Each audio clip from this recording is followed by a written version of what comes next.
What'd she say?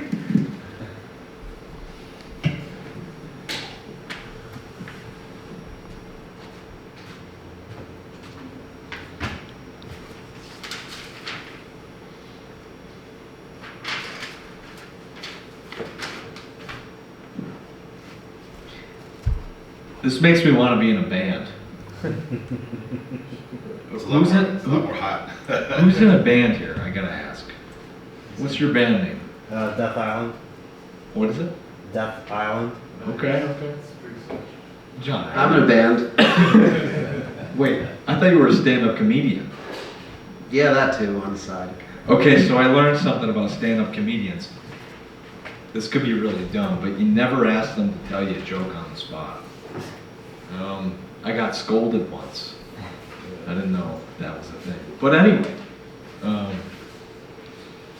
we got a man back there. He's filming.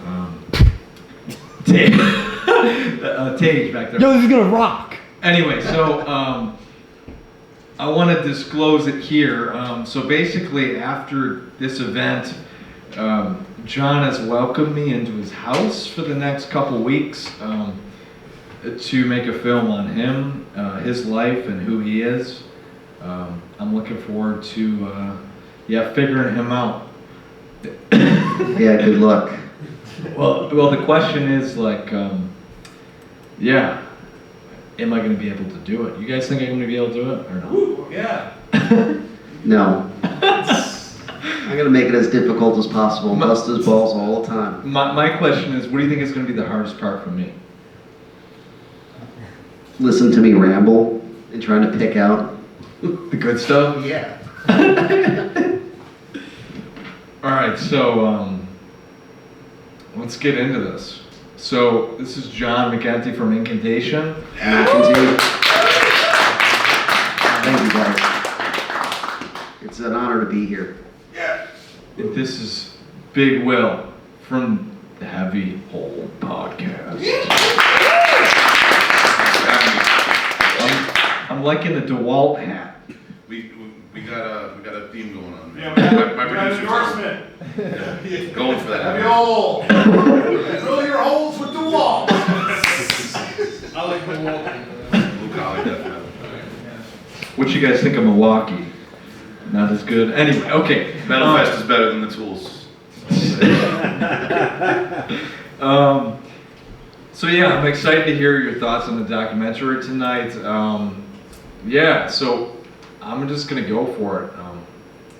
These questions are gonna be included in the documentary with Incantation John, so let's go for it. So to give you some context, for the last couple months, I've done a lot of Zoom meetings with John. We've had some fun battling technical difficulties all the time, but the thing is, we made it happen. Yes. Consistent. And we made it happen. Anyway, so, there's a lot of things I picked from these conversations, that I found interesting, that I wanted to include in this documentary. So, fans tell me that you take the time to talk to them and appreciate their loyalty to your music. How would you describe the relationship you have with your fans and friends from all around the world?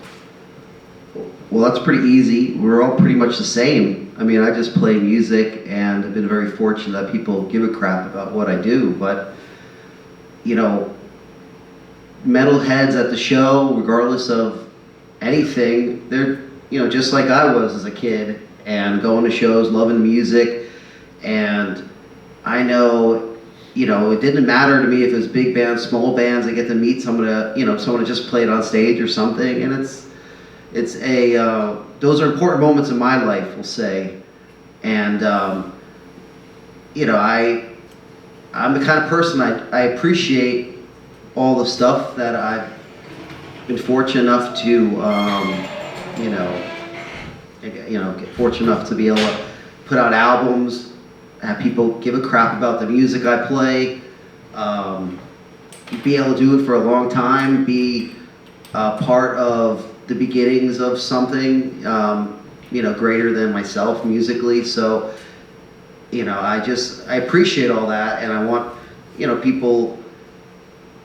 I want to give people back something a little bit, and the best thing to do is to give back your time, I think, to people, and let people know that maybe young kids trying to start a band, or they're just you know, doing documentary or whatever kind of thing it is, to let them know that, you know, they can do whatever they want to do. They might not be the biggest or the greatest or whatever, but they can still have peace of mind by, you know, following their heart and following their own destiny, and not just being a part of, you know, the well, let's say just be another brick in the wall of society. I mean, when I grew up as a kid, it was a very different time, and people of my generation will know that we were definitely outcasts and freaks, and people would look down upon us, and you know, it's just yeah, it's just great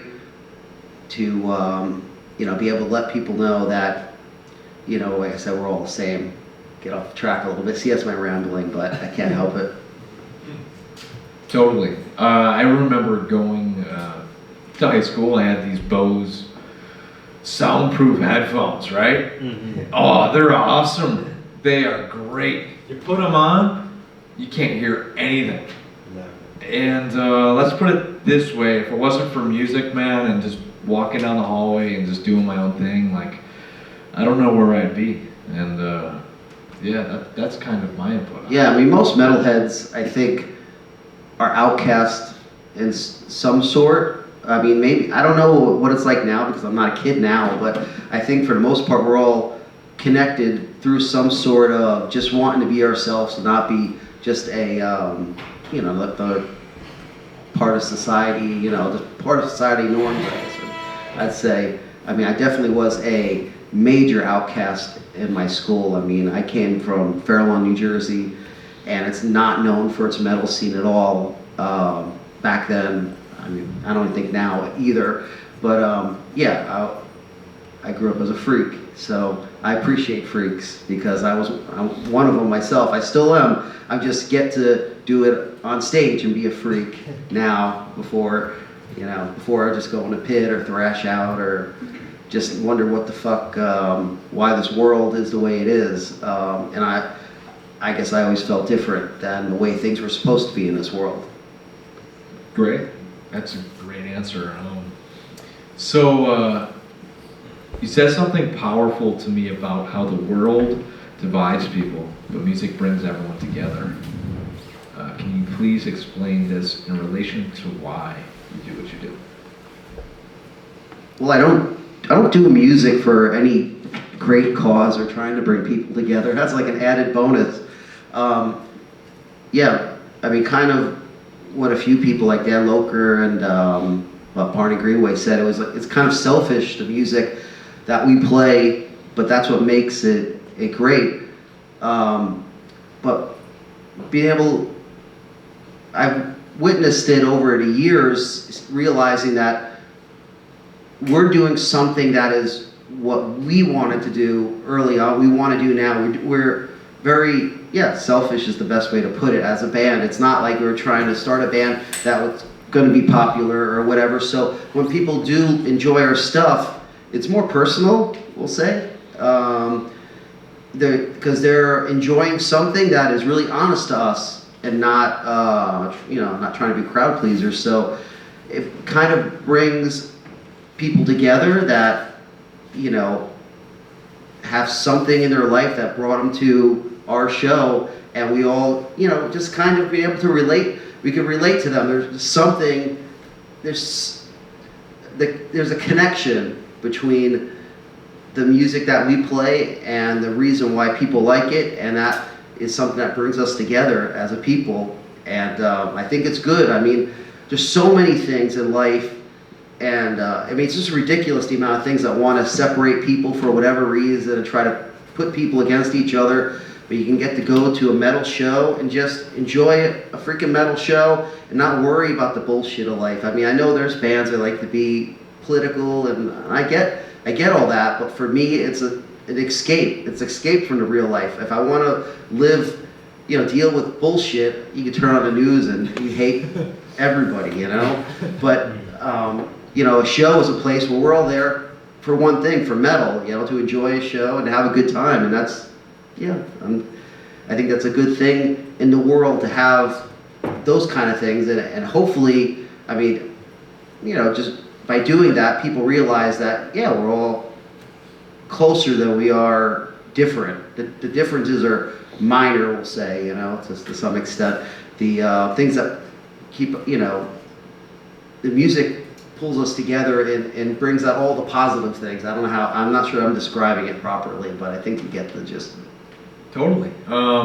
So Will, what advice would you give to those looking to get involved in the metal community? To give everyone context, this man is in a billion bands. None of which are successful. Wait, That's actually cooler in a way. Wait. You bring up the word successful. What does that word mean to you? All right, well, all of which are successful to me. Because it's I'm being self-deprecating. I'm in a bunch of bands. I've been collecting death metal. I remember being 19 years old with a broken leg, and the last CD I was able to get at Tower Records before that happened was Diabolical Conquest. You know what I mean? I'm just bringing, I grew up looking up to Incantation, man. It's an honor to be here. And I'm thinking back now, and when you floated this question to me, thinking about getting into it as a teenager, I kind of caught the tail end of the tape trading thing in the late 90s, and there's a lot, man, because at this point I've been in a lot of different bands. Bands have broken up for different reasons. I've got kicked out of bands, I've kicked people out of bands, friendships have ended, new friendships, it goes on and on and on. And I'm sure John's done all that to the 10th. Maybe if you're just new to this and you're a teenager or someone in your early 20s, whether you want to be in a band, you want to do a blog or a podcast, or you want to make a documentary, be a photographer, whatever it is, value the shows. And we learned that during the pandemic. Not to touch it, but we learned to value the shows, the venues, the live aspect of this, the being in people's face and shaking hands aspect of this. We learned to really value that, I think, and I hope people are taking that with them. There was a lot of shows over the years when I was younger. I missed Disgorge from Mexico playing Manhattan because I didn't want to drive. I was a teenager. I just got my license. I was scared to drive to the city, man. I wish I went to that show. And you know what else? It's not just seeing the bands. It's the friends you're going to make, the connections you can make, the people. You'll look back and 10, 15, 20 years goes by like that. Not to sound like a cliche old guy, but you're going to look back and see the friends you made, and you're going to look back sometimes and be like, oh man, I wish I was at that show. I wish I was, especially now in the YouTube generation and all this sort of thing. So value the time and really think about what you're doing for the night. Do you have enough cash to go to St. Vitus and pay the money? Do you have enough time to drive out here or take the train or whatever you do, man? Because you might the next morning wish you had. Don't have show regret. That's my number one thing to younger people. And if you get into a band, you have your first rehearsal, maybe your first band, but once you start getting serious, figure out what you want to do. Do you want to go on tours? Do you want to slug it out and sleep in people's basements and floors? Do you want to live hand to mouth out of gas stations and do all that stuff and then invest in your own merchandise, invest in your own shit, try to build it to a level where at least you're not going in the red and do all that stuff? Or do you want to be someone, and these are both respectable, I'm not putting one down. Do you want to be someone who has a day job, a career, a family, you still do this on the weekends, on your vacation time when you can? Because there's many different ways to pursue this, but those are the two far ends of the spectrum, and that's what gets some friends of mine, friends I've had, bands I've been in trouble. When you get down the road, now we got 7, 8, 9, 10, however many years invested in this thing. We've all come out of pocket. We've all blood, sweat, and tears this thing, and we didn't plan for you wanting something different out of it than I did at this point. We just were in a band for all these years and life happened, so try to think down the road, and there's a balance to taking it serious and not taking it serious. You don't want to take everything you're in an underground death metal band, don't take yourself too seriously. But at the same time, copyright your logo, copyright your shit. When you write, look at the bigger, when you go to see Incantation live, look at what they're doing. When you go to see bigger bands live, look at how professional they treat their gear. Look at how their merch table is set up. Look behind the merch table. Do they have all the t-shirts folded nice with all the sizes? You know what I mean, man?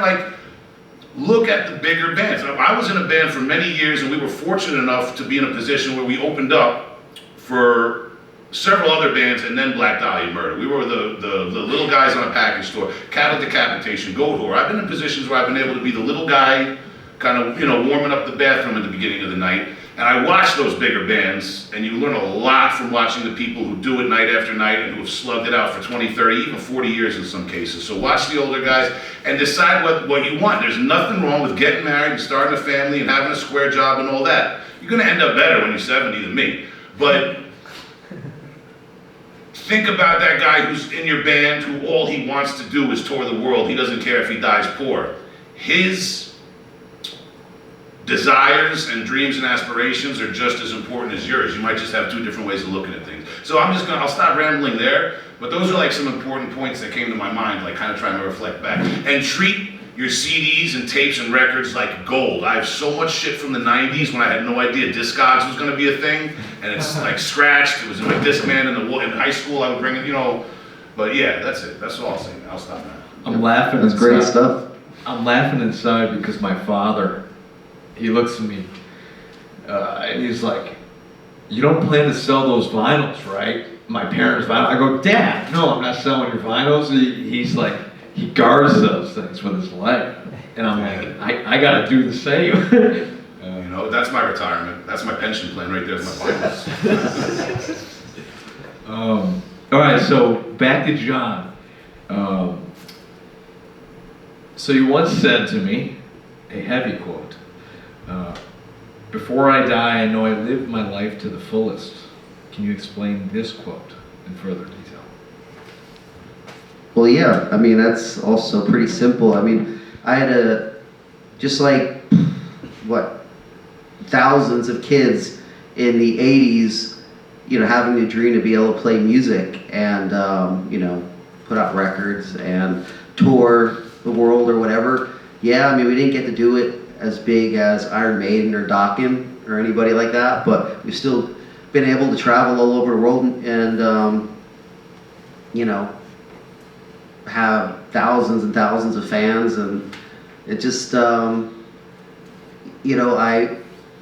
know that, I'm a lifer with this, kind of like what he was just saying about some people, they want to have the normal life, and, music's important, but, they do it on the side, and it's not, not the touring lifestyle and, the poor musician lifestyle, whatever. For me, it's like, I have to do it. I have to play music. I have to, get out and tour. I have to write music. It's just what I've wanted ever since I was a kid, is to play music. And, even going to school and talking to your guidance counselor about what you want to do, you're just trying to make up like an excuse just so you can leave the freaking room and just, get out of school, go home and practice guitar or do whatever. So, to be in the situation where I am now in life, where, we've done this, just with Incantation, 30-something years now, and, we're appreciated, by a lot of people, inspiration to a lot of people, that's something to be proud of, and, yeah, I also have an amazing wife, Yoyo, which really supported and helped me out a lot, to really come to a conclusion that, all the stuff that I've done in life was worth it and meant something. So whenever I do end up passing away, I could know, okay, I'll probably be poor or something like that, but I will have my honor, and I will know that, I lived it doing the stuff that I love doing. So yeah, I don't have regrets in life. I mean, yeah, of course there's things you're not happy about, and you've learned, and everyone does stupid things or whatever, especially in our generation. But I don't have regrets because I am proud of where I am now, and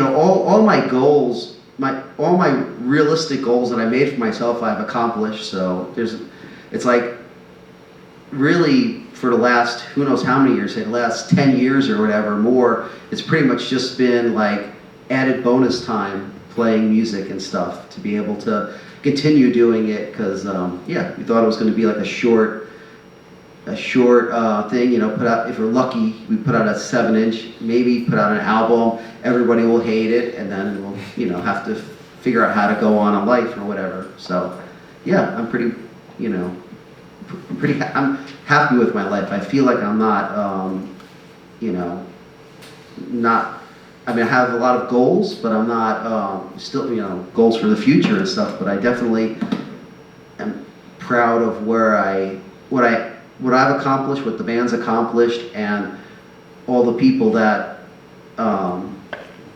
you know, I've had personal relationships with musically and whatnot, but also, you know, the fact, like I said, there's bands now I hear that sound just like the way we sounded, you know, 30 years ago or something, and that's like a ridiculous honor. And never would have imagined that the riffs that, you know, I came up with in my room would be inspiration for other bands to be able to, you know, have their own, you know, be inspiration to other people. That's also another thing that is just mind-blowing, really. So I want to bring up a conversation I had with I have a 10-year-old sister. And her friend is over and her mom's talking to me. And we're just talking about, you know, the life counselor thing, being like, what is your plan in life, right? And the mom says to me, she goes, my daughter's going to be an astronaut. And I said, okay. And I thought to myself, I'm like, I want to do the same thing. It's the same thing with you. You wanted to be a musician, so you went for it. She wants to be an astronaut, so she might make it to space. I don't know, but what do you got to say? Space is overrated. That's too much money. Okay, so the last thing to wrap it up here is, so what have been the most interesting things you've learned from the metal community through your podcast and music? Wow, a lot. I sang in underground death metal bands, and you know, just kind of did that in that capacity. Was involved in the scene for like 20 years, or maybe a little bit more than 20 years before we started the podcast. My producer Tom is here, and my co-host Terrell. Shout out to him. And it's really all because of him and another person on our production team, Justin, who were there from the beginning, meeting them in the metal scene, and they kind of had the technology and the know-how to bring me into that. So it was like I kind of had this whole, 20 years in, it flipped my whole perspective on underground death metal and the scene, and I was just reaching out to people on social media messengers and emailed, asking for interviews, and it re-inspired me. It kind of took the focus off of myself in a way, because all these years I'm like, I'm singing for my bands, and I'm thinking about the way I'm perceived, the way my lyrics are, how do I want my vocals to sound. And now I'm thinking about, every week when we do an episode, I do hours of research. I go on Metal Archives, I go on this, I take notes, and every guest that comes on our show has at least a page. Sometimes, like when we interviewed Mike Browning from Nocturnus, 7 pages of notes. Because now I'm getting into other people's experience and other people's lives. So like the most interesting experiences is hard to say, but like we interviewed the band Overthrust from Africa. We interviewed people from all over the world. I interviewed Mike Browning from Nocturnus, who was one of my favorite bands as a teenager when I first got into this stuff. People who are familiar with some of my bands might know that the space sci-fi themed metal has been a big theme for me over the years. And asking him point blank about the breakup of him getting kicked out of the band, them stealing the copyrighted name, getting into that dirt. The reason why I wanted to do this podcast was because I wanted someone to pay the same amount of attention to underground death metal, not just for gossip and dirt, but for the inner workings of it, the behind the scenes of it that they do to pop music, to hip hop. If people know Vlad TV, that's a big platform that supports a lot of hip hop. Nowadays he's branched out into true crime and all sorts of other things, but I wanted there to be a platform that took metal seriously. So yeah, the Nocturnus interview, I interviewed Ed Mowry, former bass player of Nocturnus recently, and asked him about some of that behind the scenes stuff that went on, and it felt like it solved in my head these mysteries of the scene. Interviewing John, you talked about how metalheads were perceived back in the day. I don't know if you're familiar with Ricky Casso, the Say You Love Satan killer on Long Island from '84. That was a big heavy metal satanic panic thing. I interviewed Jesse Pollack, who wrote a big investigative journalistic book about that case, and I solved a personal mystery that was in my head as a teenage metalhead, you know what I mean? Steve Grimmett from Grim Reaper, rest in peace, he died just last year, and I did an in-depth interview with him. I was relating to you guys before we did this, how we recorded 40-minute, we did 40-minute interview with him and then realized there was a technical problem. Steve, I hate to tell you this, man, and he actually made the time for us a week later and did the whole interview, talked about how he got screwed by record labels, talked about how he had to have his leg amputated on tour in South America because of an infection, talked about coming back after that, recording more music. I mean, these are stories that I have experienced nothing in metal compared to some of the people I've spoken to. So, I mean, it's just broadly enhanced my world, and it helps me appreciate like I said, go to the shows. If you get home, I got home from work and I had a bad day, I can't go out to a show. You're gonna be so glad when you get there. You know, that's what I tell myself. When's the next pandemic gonna happen? You know what I mean? Like, It's above my pay grade. I wanted to bring that up too. I started, because the reason why this film happened was because I started a podcast during the pandemic. That's where we first met, yeah. That's where we first met. But since then, like, I've talked to Gall about what he likes, like, his wine flavors. You got people who I couldn't get, that pissed me off. It's like one of those things where, like, I think that's the coolest thing about metal in general, is like, to shoot out an email, hope for the best, and like... A lot of people are more accessible. Steve Grimmett got back to me on Facebook Messenger in 5 minutes. And I'm on my phone, like, that's, see you in hell. You know, we all, that guy was the coolest fucking guy. There are some people, and it's funny, there are some people who, like, don't get back to you, who you're like, you know, it's an underground band, they could have used the platform maybe to just get a couple more listens, but then there's people who you're like, this guy will never get back to me.